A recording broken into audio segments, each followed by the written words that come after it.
कभी कभी रिश्तों की दीवारें बाहर से मजबूत दिखती हैं, लेकिन अंदर ही अंदर वो दरक रही होती हैं। और जब वो गिरती हैं तो सिर्फ दीवार नहीं टूटती, बिखर जाती है पूरी जिंदगी। आज हम आपको ले चलेंगे शिमला की हसीन वादियों की तरफ, जहाँ एक ऐसी सच्चाई है जो खूबसूरत पहाड़ों के पीछे छिपे उस अंधेरे को उजागर करती है, जहाँ एक औरत का सपना दहेज, प्रताड़ना और हत्या की भेंट चढ़ गया। स्वागत है आपका अनंत ज्ञान में। मैं रीत वशिष्ठ हाजिर हूँ आप सभी के बीच। राजधानी शिमला के बालूगंज थाना क्षेत्र के अंतर्गत खनपेरी गांव में एक दिल दहला देने वाली घटना सामने आई है। यहाँ एक व्यक्ति ने अपनी पत्नी की बेरहमी से हत्या कर दी और फिर उसके शव को जलाने के लिए घर के आंगन में ही एक गड्ढा खोद दिया। आरोपी तोताराम पेशे से सिक्योरिटी गार्ड है, जिसको पुलिस ने गिरफ्तार कर लिया है।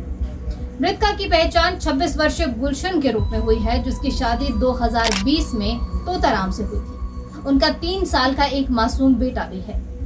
लेकिन सवाल ये उठता है कि एक पति अपनी ही पत्नी का ऐसा हश्र क्यों करेगा। जलील पंचायत से प्रधान अंजना रुहाल।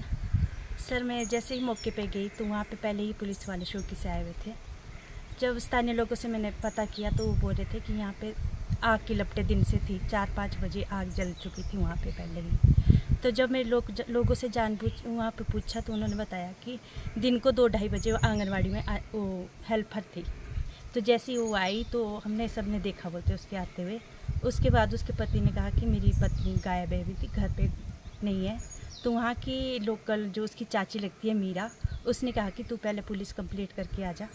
उसके बाद फिर वो खुद ही पुलिस कंप्लेंट करने चला गया। सर, क्या वजह थी इस हत्या की, और सबसे अहम, क्या कोई इस नरसंहार को रोक सकता था? जब गुलशन के मायके वालों को उनसे संपर्क न होने पर शक हुआ तो उसका भाई अक्षय रिश्तेदारों के साथ खनपेरी पहुंचा। वहां जो उन्होंने देखा वो किसी हॉरर फिल्म से कम नहीं था। गुलशन का अधजला शव उनके घर के आंगन में पड़ा था।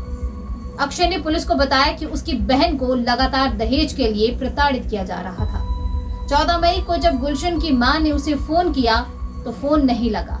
तब उन्हें इस अनहोनी पर शक हुआ। हैरानी की बात तो ये है कि हत्या के बाद खुद तोताराम पुलिस चौकी पहुंच जाता है और कहता है मेरी पत्नी लापता हो गई है। लेकिन क्या सच इतनी आसानी से छिपाया जा सकता है? नहीं। क्या आपको लगता है कि दहेज प्रथा आज भी हमारे समाज में जहर की तरह फैली हुई है? क्या कानून और समाज इस तरह की घटनाओं को रोकने में नाकाम है? अपने विचार हमें कमेंट बॉक्स में जरूर बताएं। और अगर आप चाहते हैं कि ऐसी सच्चाइयां सामने आती रहें तो चैनल को सब्सक्राइब करें, शेयर करें और बेल आइकन को दबाना ना भूलें।